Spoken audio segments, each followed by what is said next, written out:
আসসালামু আলাইকুম। সকাল বাজে প্রায় 7টা। ঢাকাতে প্রচুর পরিমাণ বৃষ্টি হচ্ছে। আলহামদুলিল্লাহ, সেই বৃষ্টি খাবার কোনো সম্ভাবনা নাই।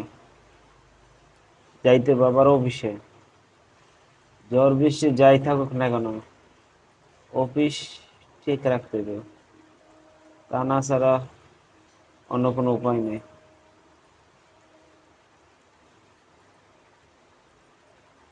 সবাই বৃষ্টিকে এনজয় করেন, আমি গামলা দিতে যাই।